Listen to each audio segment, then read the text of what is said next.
Oui, avec Frédéric Alamel, Monsieur le Président, on a déjà la troisième journée jouée. On peut faire un premier bilan pour l'USC de ces 3 journées? Ben, le premier bilan déjà comptable est relativement positif, avec 2 victoires dont une bonifiée à domicile et un point de bonus défensif à l'extérieur, même si on peut toujours regretter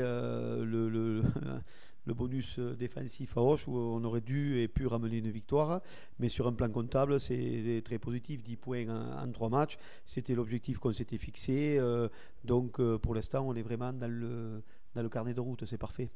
Malgré le score assez élevé la semaine dernière, une équipe de Massy quand même qui a des qualités, je pense.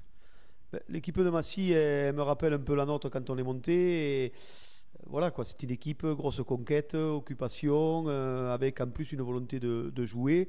Voilà, ils nous ont un peu bousculé en mêlée quand même. Ils avaient leur ballon propre en touche. Et heureusement que nous on a mis un autre niveau de jeu, comme on avait pu le rencontrer notre première année de montée, quand on avait joué des équipes très joueuses avec un niveau supérieur, qui nous avaient beaucoup fait de mal, quoi. Donc là, c'est un peu la situation inverse. Bon, c'est relativement agréable pour nous.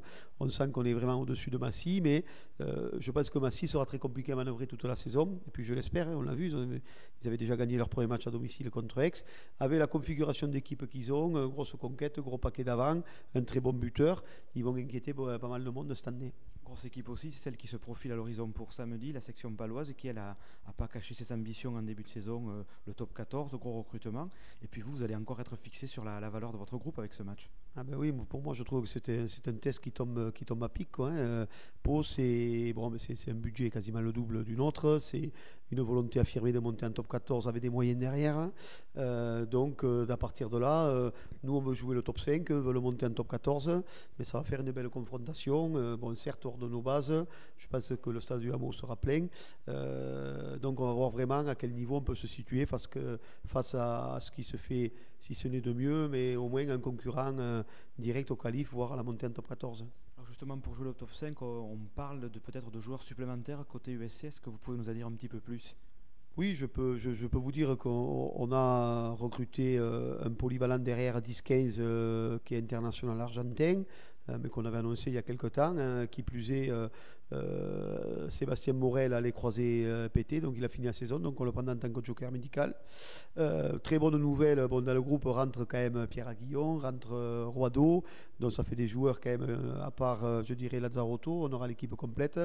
Et puis, bonne nouvelle, un renfort, une rentrée de poids, c'est Martin Gadi qui a eu tout est positif. Son professeur qui l'a opéré a donné le feu vert.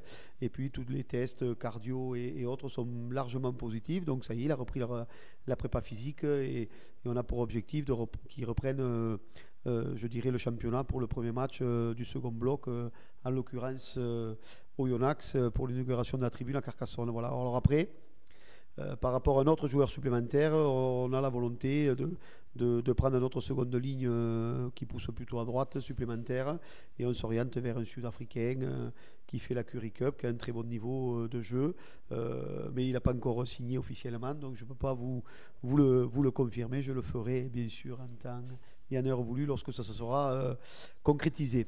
Bien, écoutez, merci beaucoup et bon déplacement à Pau. Merci.